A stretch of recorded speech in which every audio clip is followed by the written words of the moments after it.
சமூக நீதியை விரும்பாத வகுப்புவாத சக்திகள் திமுக மீது பாய்கின்றன. வள்ளுவர் கோட்டத்தில் நடைபெற்ற நிகழ்ச்சியில் முதல்வர் ஸ்டாலின் விமர்சனம்.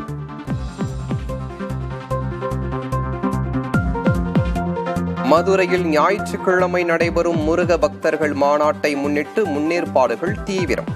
அறுபடை வீடுகள் கண்காட்சியை ஏராளமானோர் கண்டுகளித்தனர்.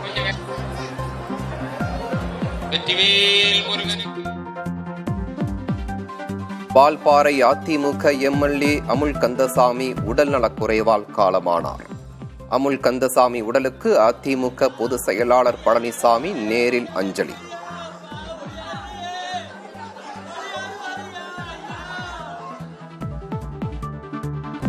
தமிழகத்தில் அடுத்த 2 தினங்களில் வெப்பநிலை இயல்பை விட அதிகரிக்கும் என வானிலை ஆய்வு மையம் தகவல்.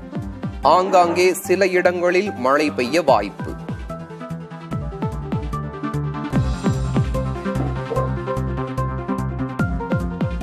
நாடு முழுவதும் சர்வதேச யோகா தினம் கொண்டாட்டம்.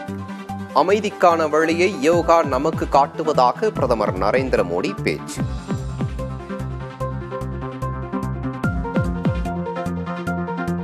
ஈரான் மற்றும் காசா மீது தாக்குதல் நடத்தும் இஸ்ரேலை கண்டிக்காதது ஏன்?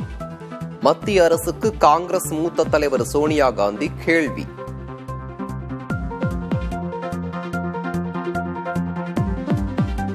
கிளர்ச்சி குழுக்களுக்கு ஆயுதம் தந்து உதவிய ஈரான் தளபதியை கொன்றுவிட்டோம். ஈரானிலிருந்து ஏவப்பட்ட 40 ட்ரோன்களை இடைமறித்து அழித்ததாகவும் இஸ்ரேல் அறிவிப்பு.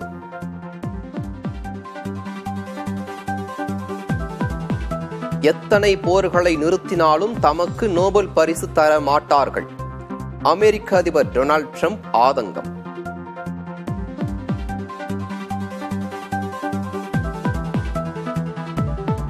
இங்கிலாந்திற்கு எதிரான டெஸ்ட் போட்டியின் முதல் இன்னிங்ஸில் 471 ரன்களுக்கு ஆல் அவுட் ஆனது இந்தியா. ஜெய்ஸ்வால், கில், ரிஷப் பந்த் ஆகிய மூவரும் சதம் விளாசி அசத்தல்.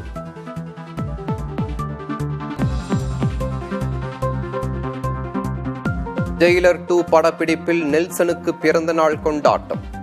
இயக்குனருக்கு நடிகர் ரஜினிகாந்த் கேக் ஊட்டிய புகைப்படங்கள் இணையத்தில் வைரல்.